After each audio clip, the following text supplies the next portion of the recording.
Hi, I'm Schallenkamp, and this is my vlog about how I thought my persuasive speech went. So the first question was, what was the purpose of this speech? Well, the purpose of my persuasive speech was the ACT should not be used to determine a student's acceptance into college or not. How did I feel my speech presentation went? At first, I was really nervous. I didn't really know much about persuasive speeches. And then once I picked my topic and it was something I was really passionate about and I wanted people to know about, it got easier to do and it became more enjoyable. The third question was, how did you work to make sure your speaker ethos were high? I made sure to address appropriately. I stated my sources to ensure trustworthiness, and I used examples that I knew my audience could relate to in order to establish, well, not really establish, but relate to my audience. And the fourth question was your technology adequately prepared in terms of audio quality, clarity of the video image, satisfactory recording device charged and ready to go? The audio was good. The lighting in my room wasn't the best. We had to be creative and get something that would like shine light on my face so you could actually see my face, because right away it was really hard to see my face. Yes, our recording device was charged and ready to go. That went smooth. If I could do anything different, it would be a different room because it was really a struggle to get the correct lighting so that it looked professional. But we did what, we were really limited on our choices, so we did the best we could.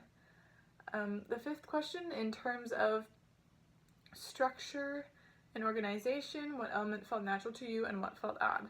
The introduction for me always feels natural. I just always have found it easy to like get people's attention through words, and then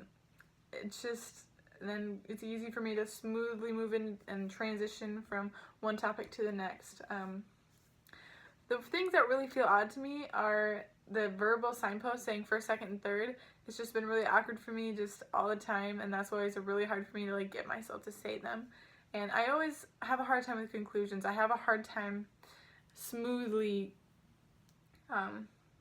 ending my whole speech. So the sixth question is, how did you consider your audience when developing your speech, or how did your audience respond to your speech? Well, when thinking of what kind of examples to use and how to word things, I considered how for this class mostly college and high school students would be watching my video. So I used examples that they could relate to and that they could really like I said, just relate to.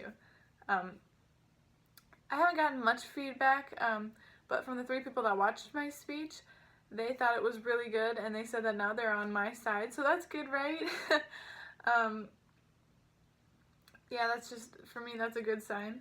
So 7th, what do you feel was your strongest persuasive argument? For my speech, and my most persuasive argument would probably be that the ACT is an inaccurate way of determining a child's intelligence, just because it's so unfair to people who aren't good test takers but are have excellent work ethic and are great at studying when they know the material. And it's so easy for someone to erase or answers to get smudged when we use pencil for our answer sheets. Do you feel like you have any advantages of solid ecos in your presentation, and why? Yes, I do, because for people I have talked to who have taken the ACT, they gave me my ideas for my main topics because they're like, oh, it's so unfair because what if we're not good test takers? And so if I use something that they're passionate about and they agree with, they're more apt to listen and more apt to be on my side. So what did you do in your speech that worked and what didn't work, and what could I fix or improve?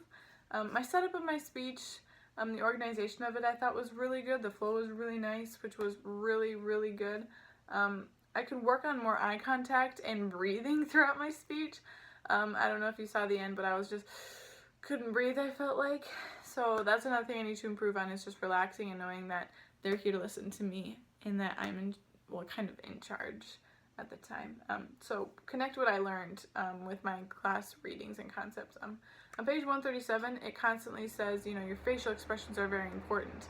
And so I didn't realize that, but I guess my friends say I talk with my eyebrows, and so they know by kind of like what I just did now, that my eyebrows get really tense when I'm serious, and so that really helps basically repeat what I've been saying in my speech. So I guess I know the importance of that. So yeah, thanks for watching.